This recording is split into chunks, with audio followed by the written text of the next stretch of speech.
One love, job bless. Far Nelson here, and today we're here to talk about becoming closer to God. So I know many people from around the world may be watching this and may be calling God by many different names, whether it's Krishna or Allah or Yahweh, Jehovah, Waheguru.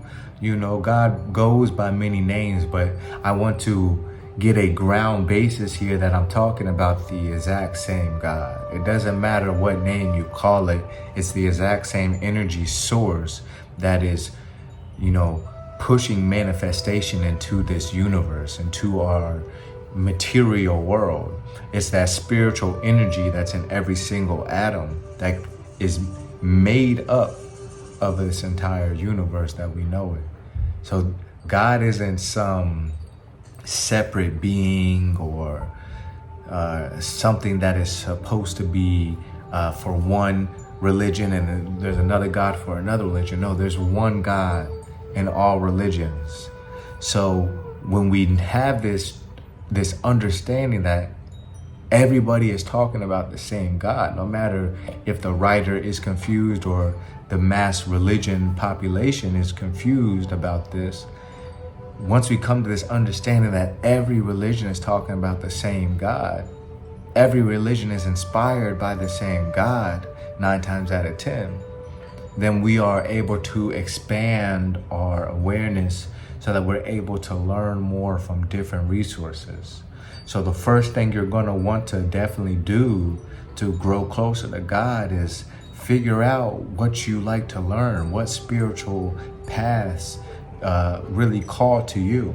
And it's okay to mix different religions and mix different practices into your own spiritual practices, because you're going to realize that a lot of books, as you keep learning, say certain things that are very similar. And you'll notice that there's certain things in a lot of books that say things that just do not align with you. So you can go with the things that align with you and go with the things that you're finding are very similar and connect with you in certain ways, and try to use those practices in your daily life and see how your day adjusts. See how situations in your life shift from the normal status quo because you've changed your habits, you've changed how you react to situations. You've reacted with more compassion, with more kindness, with more forgiveness and love, And these certain divine habits and qualities will shift your life already.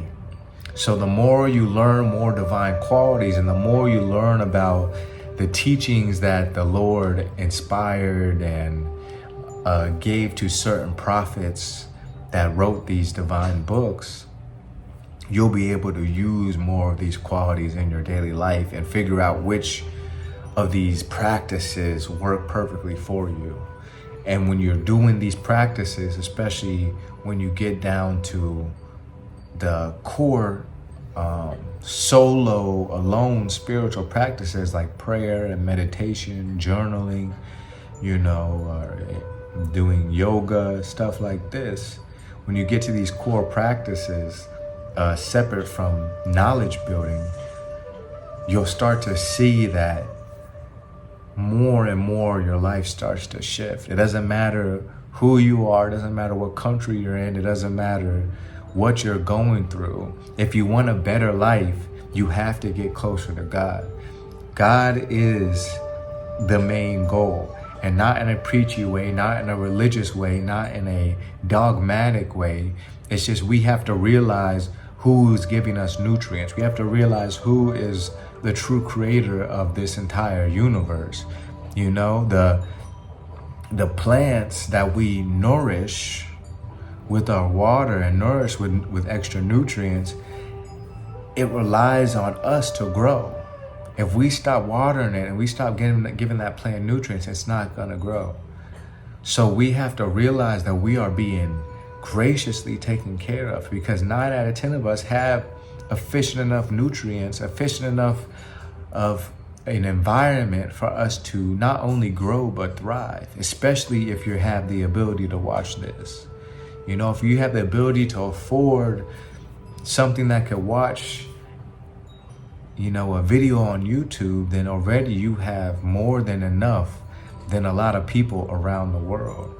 And we have to realize we are divinely taken care of, and it's a gift. You know, it's something that we shouldn't take for granted. You know, I know that especially in this time, a lot of people are going through hard times, troubling times, but we have to always be in that awareness of how blessed we are, of how abundantly, you know, graciously we've been granted so much. And when you are doing your meditation, especially when you're doing your prayers, you're not doing these prayers asking for things. We could be inviting different qualities into our life that may help propel us and help fix certain problems we have, but there's no need to ask in prayer. You can still do it all you want, it's fine, but there is no need. We want to get in a state of realization where we are truly connected with God and the source. And when you are truly connected with God and the source, you have faith. And that faith is going to help take you to a place of peace, to a place of serenity where thoughts of lack and thoughts of anxiety and thoughts of depression and thoughts of, you know, situation is not going to work out and I don't know how I'm going to fix this. It takes these problems away and you find solutions. And if you can't find the solution, then you go to meditation or you go to prayer. And if the solution isn't found there, then you just know you have faith that it's going to work out divinely. But you stick to your spiritual practices, you stick to your knowledge building, and you stick to your spiritual practices. And this is how you remain close to God. Now, if you want to keep getting closer and closer to God, you want to deepen these practices. Definitely journal, definitely pray, definitely align your life so that when you are journaling or when you're meditating, when you're journaling, first of all, you're journaling about your life and you're journaling about your realizations, and it's aligning in a way that you're not journaling stuff that you feel bad putting in there. You're journaling about your life and it feels good. You're happy to journal about your life. You're not like skipping parts of it because you know that people, if they read this journal, they're gonna think terribly of you. No, your life is aligned with goodness. So even when you sit down and write about your life, it feels good. It feels like, oh, I'm remembering so much of goodness in my day. This is what journaling does. It holds you accountable so that you can see your past mistakes, you can see your past arguments and your past slip-ups, and see how you can fix things and align yourself even more. And the more you align yourself with goodness is the more you align yourself with God. Because those who walk in righteousness truly find mercy, find peace, find honor. We have to realize that it's not so much about material gain. Actually, it's not about material gain at all. It's not about how much money you have. It's not how much you can provide for your family even right now. It's about realizing that you were not walking with God before, and you're taking the steps now to do it. You're building your wisdom. You're reading the Bible. You're reading the Quran. You're reading the Bhagavad Gita. You're reading whatever Sikh gurus and saints scriptures and stuff like this are out there. You're reading whatever else is out there, and you're just building your knowledge about God and what God is really trying to depict to you. Because everybody who reads the Bible or the Quran or the Bhagavad Gita aren't going to get the exact same message that you are. They might get something very similar, most likely. But each time you even read these scriptures and these teachings in general, Buddhist teachings as well, I forgot about that. But anytime you read these teachings, The second time you read them, you're going to learn even more. So every time you read these things, it adds a divine essence to your spirit. You know, people really say they hide wisdom in books. If you want to hide some true wisdom, you hide it in a book, and that is the case. It truly is. There is so much wisdom to be unlocked and so many great books from saints and gurus and prophets. But we have to do the work to search this truth out, to search this connection out with the Most High. And trust me, God wants that connection. God wants you right there next to the divine essence of God at all times, knowing that the divine presence is with you always. But we have to do the work. We want God to work for us, but we don't want to work for God. We want to go maybe to church Sunday, but very rare people even do that. But we want to go to church maybe Sunday, and then that's it. But church doesn't stop on Sunday. Church is every single day. We should be praying every single day, meditating every single day, talking to God all the time. Anytime that we can remember throughout the day, we should be talking to God, saying a mantra, thanking God. Just thinking of God as we look at the trees, as we look at the sky, as we look at the people around us all day. This will bring you closer to God, especially if you find mantras and things like this that you align with that help keep your mind calm and keep your mind uncluttered from other outside thoughts and noise. Then you'll be able to think of God at all times. If you want to grow closer to God, it's really not that difficult. People just don't want to do the work. They don't want to learn about what they may be doing wrong in life. They don't want to learn about why their life is going the way it is. And trust me, if you read the Bible, if you read the Bhagavad Gita, you're going to learn these things. If you read the Quran, you're going to learn these things. And at first, it seems like big changes. But it doesn't have to be big changes all at once. It could be small changes. Like I said, you want to try things out and see if it aligns with you, but give it time. Don't try things out for a day and be like, okay, yeah, I don't want to do these teachings. No, try it out for 30 days. See if it aligns with you. But really be dedicated and really do that inner work, that journaling, so that you can get some of these realizations that you're having out and these meditations, so that you can really hone in on what you may be missing throughout your day, as well as what you may be missing of a blessing throughout your day. So when you do these works, it clears up all that negativity that surrounds you, and eventually you'll see that your environment will start to change. You'll see that you start to change. You see that the way that you see this whole entire universe begins to change, and you'll be able to become your true self, the true self that God had intended for you to be, not what this world has brainwashed you to be, which is okay, because the world has brainwashed all of us until we've woken up to the truth that we are servants of the Most High. And that is the divine truth of it all. That once we come to that awareness that we are here as servants of the Most High, then we are able to align ourselves in a humbleness that will bring peace and will bring awareness to how we can serve.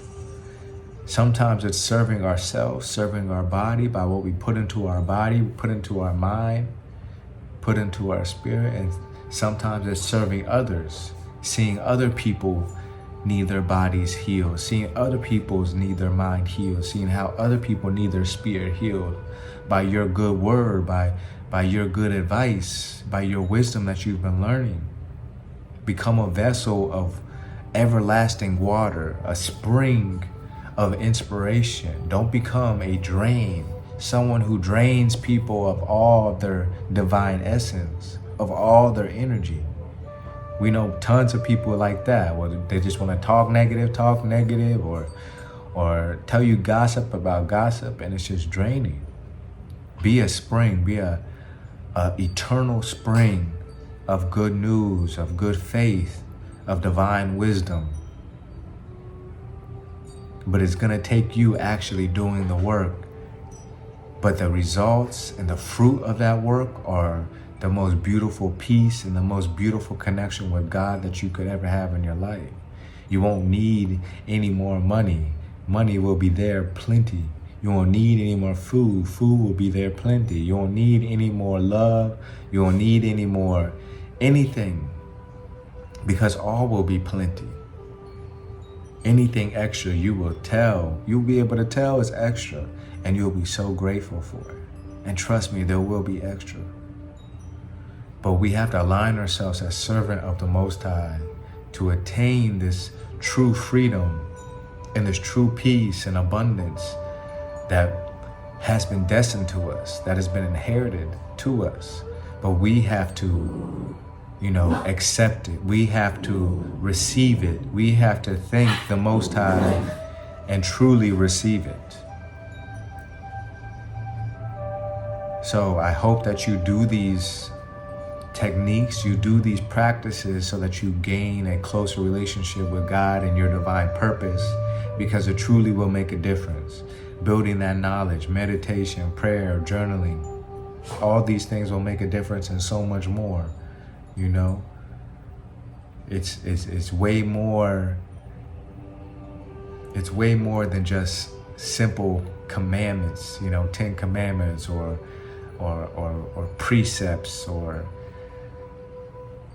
whatever rules other religions have. It's not about restricting you, it's about freeing you.